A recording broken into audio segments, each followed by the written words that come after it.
monde aussi. Hein. Ah, allez, le boss. Let's go. Ouais. Ouais, ça va quoi le boss? Tranquille et toi? Yes, j'ai un truc à t'annoncer. Attends. Ouais, dis-moi.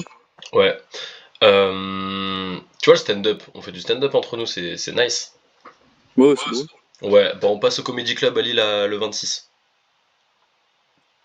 Bah, je vais te niquer ta race.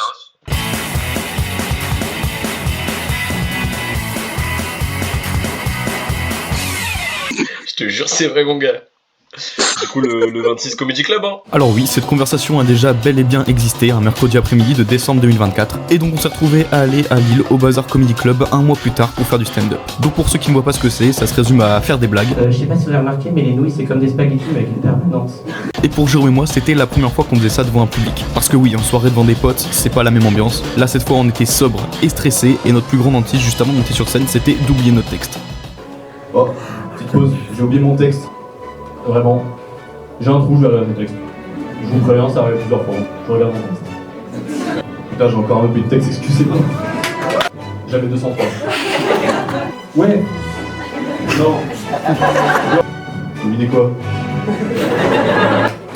Bon, je vais garder mon texte sous la main, ça va être beaucoup plus simple pour tout le monde. Et ça aurait été surtout beaucoup plus simple si t'avais pas terminé d'écrire ton texte l'après-midi même et que le lendemain t'avais pas rattrapage à 8h. De plus, on a eu la super bonne idée de ramener des potes pour nous mettre à l'aise, mais surtout pour qu'ils puissent filmer la scène de crime de l'humour français, et on les en remercie. Gros, on en ramène 1000. On en ramène 92 000. Gros, on ramène toute la France. On ramène ta grand-mère. Mais bon, au final, les gens étaient très cool, il y avait une superbe ambiance, beaucoup de jeunes comédiens viennent faire leur première scène ici, donc tout le monde était hyper compréhensif. Et juste avant de vous laisser, on n'entend pas forcément bien le rire des personnes sur la vidéo, car la caméra elle était juste à côté de l'enceinte où sortait nos voix, hein. Mais je vous jure, les gens ils ont bien rigolé, ils ont kiffé de fou, tu sais.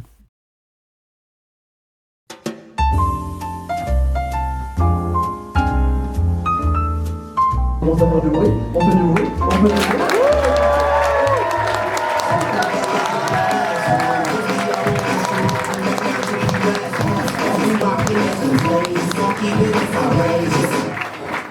Bonjour à tous, j'espère que vous allez bien. Moi, c'est ma première scène, je suis stressé. Oui, je mets ça directement sur la table.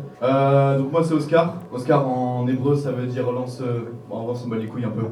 Mais du coup, si je suis devant vous aujourd'hui ce soir, c'est parce qu'il y a un de mes potes qui m'a proposé de venir faire du stand-up, il m'a un peu pris en otage.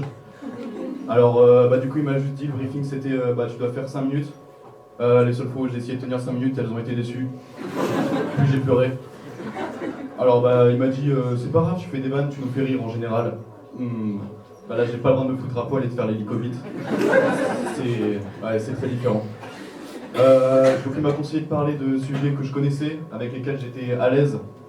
C'est sur quoi j'ai enlevé du coup les cours d'université, les femmes et le sexe.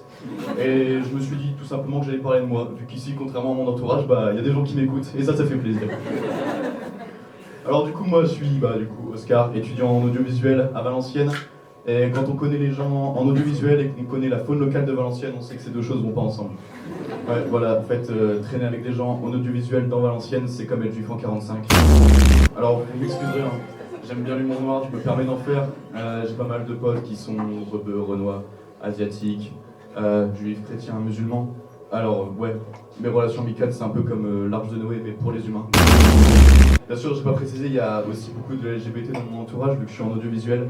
Et ce qui est vachement marrant avec l'audiovisuel, c'est que du coup, je peux ramener des potes qui sont pas forcément de Valenciennes. Et je peux faire ce petit jeu qui trouve la sexualité des gens dans la soirée. Et du coup, ils reviennent jamais sur Valenciennes.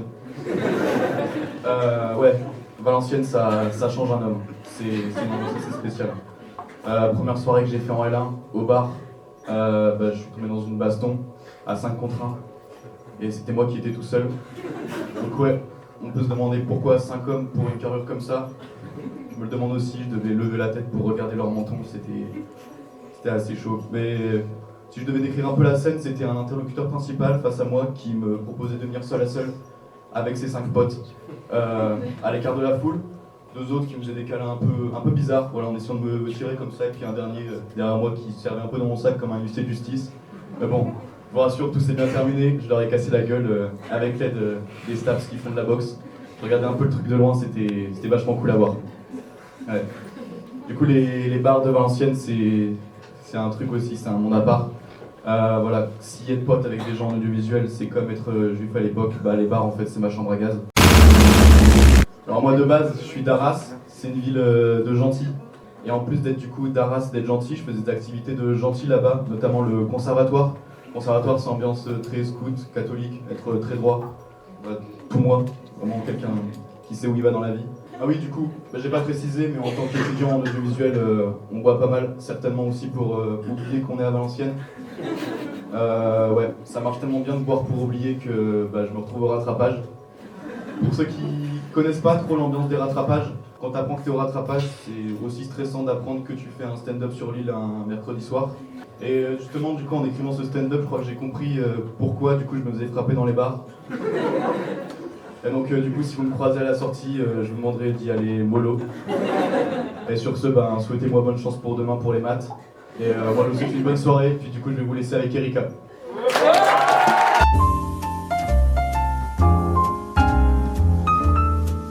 Première scène, alors vous allez faire un bruit de malade mental pour Jérôme.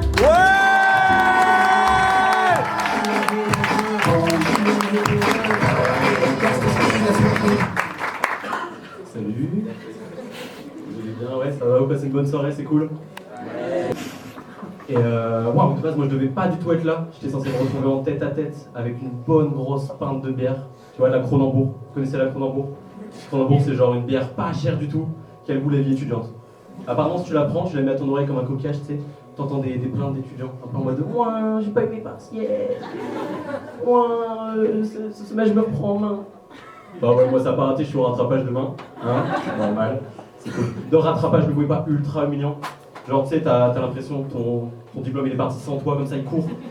Et genre, toi t'essaies de le rattraper en mode c'est l'extatique. Non, s'il te plaît, reviens, j'ai changé le bébé. C'est pas vrai que t'as pas changé du tout. Tu vas rater ton rattrapage et tu vas repasser ton année. Hein. Logique. Enfin, voilà.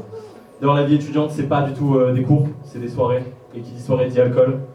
Et avec mes potes, on a un mot, c'est genre, tant que tu vois encore l'heure sur l'horloge, tu peux te permettre de boire encore 5 tech paf et 3 Jägerbomb, tu vois. Et une fois j'ai testé, en vrai j'ai testé, je me suis dit pourquoi pas. Et là je me suis retrouvé dans l'arrêt le plus craignos de tram de Valenciennes. Vraiment l'arrêt ignoble. J'ai ma pote à côté de moi qui est en train de négocier sa vie. Je suis en train de demander un panneau publicitaire, oui, est-ce qu'il est mon chemin? Spoiler, il m'a pas répondu, tu vois. Parlons de Kronenbourg. Mon grand-père, un jour il m'a dit, retenez bien, la Kronenbourg c'est comme le Troisième Reich. C'est comme le Troisième Reich, à partir du moment où tu l'ouvres, tu sais que tu vas te mettre une race. Bah, j'espère qu'il parlait de la Croix. Hein. Ah, vraiment pas sûr de ça. Tu vois, ça, je suis pas sûr, je vous regarde et je me dis, c'est là que j'ai pas compris le stand-up. Je me retrouve devant, je sais pas, 50 personnes, comme si c'était mes meilleurs potes. Normal, tu vois, normal. Et en fait, là, je suis en train de me dire, c'est pire quand tu connais des gens dans la salle. Imagine, genre, là, il y a ma soeur et ma prof d'anglais. C'est les repas de famille. Alors, Joanne, bien le stand-up de ton frère? Nickel, il a comparé la bière avec l'air. Super. Encore, moi, ma soeur a l'habitude. Ma soeur a l'habitude, ça va, c'est mon humour, elle connaît. Par contre, ma prof d'anglais, c'est alors que je vous en parle de ma prof d'anglais, elle est superbe, elle est canadienne, ça change tout. Et genre, vraiment je l'aime d'amour, c'est encore la seule prof de la fac qui croit en moi. C'est beau l'ignorance, je te jure. Mais quand elle verra en rattrapage la gueule de bois demain matin, elle va comprendre pourquoi Shakespeare a commencé à écrire des tragédies. J'en profite, je finis le tableau aussi parce que là j'ai tous mes potes dans la salle, si vous pouvez faire un peu de bruit pour eux. Mes potes là ils ont un groupe de rock. Alors, ils ont un groupe de rock, mais j'ai plus l'impression qu'ils sont en train de chercher si on va faire de la musique ou un show de drag queen, je sais pas encore. Et moi, je suis leur community manager. Le mot est super beau. Officiellement, ça veut dire je m'occupe de gérer les salles de spectacle, je vends le merch. Officieusement, ça veut dire je bois des pintes à leur nom, je me prends pour une star et je gère les groupes. Voilà. Et ce soir, je pense que je peux rajouter, je regrette le lendemain. Hein, parce que là, je vais bien regretter. Moi, de base, ce soir, j'étais censé réviser mes partiels. Hein. Enfin, les rattrapages. Pour moi, c'est des partiels blancs, mais c'est pas grave. J'étais censé les réviser, je me suis retrouvé à écrire des blagues. Je vous jure que la première blague que j'ai écrite, c'est je sais pas si vous avez remarqué, mais les nouilles, c'est comme des spaghettis, mais avec une permanente. Rassurant. Vraiment rassurant pour ce soir, j'étais trop content. J'ai compris que vraiment, je mettais pas du tout mon énergie où il fallait. Hein. Ça, je l'ai compris trop récemment. Genre, par exemple, il y a pas longtemps, là, je me suis retrouvé aux rues avec des potes. Le moment était dur, c'était macabre l'ambiance, vraiment. On sortait 3 heures de CM sur comment mettre un chat dans un extincteur. On n'a pas compris. Tout le monde était en PLS. Et t'as moi tout seul au milieu de la salle en train d'en penser. La blague s'arrête là. La blague s'arrête là. Pareil, une fois on était en tech, Vous voyez la tech, c'est le genre de truc qui dure 8 heures. Tu danses comme un gros malade comme ça, tu vois. T'en peux plus. Et mes potes là, au bout de 8 heures, vraiment ils sont morts. Ils sont contre un mur, ils en peuvent plus. J'ai entendu Sabrina Carpenter. Je vous jure, je me suis levé, j'ai commencé à twerker sur la gueule de tout le monde. C'était génial. Je me suis mis en mode Have you ever tried this one? Et c'est là que j'évite le regard de ma prof d'anglais, tu vois. En tout cas, merci beaucoup de m'avoir écouté. Ce soir, je pense que vous allez réviser des partiels.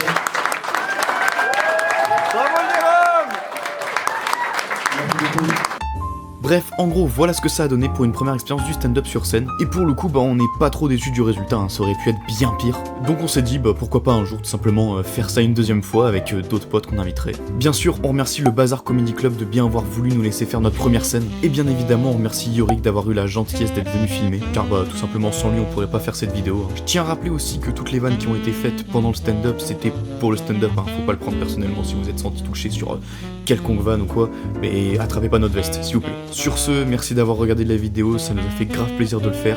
On va essayer de sortir d'autres vidéos dans ce genre ou quoi, donc restez branchés. Peut-être un épisode 2 du coup, de faire un stand-up en un mois, cette fois on va essayer de le faire avec d'autres potes comme je disais juste avant. Ou sinon on fera des vidéos feeling, hein, sans se prendre la tête, comme on a l'habitude de faire. Sur ce, prenez soin de vous, ciao. Bonjour à tous, on est mercredi 12 février, ce soir on a stand-up, on est en rattrapage là.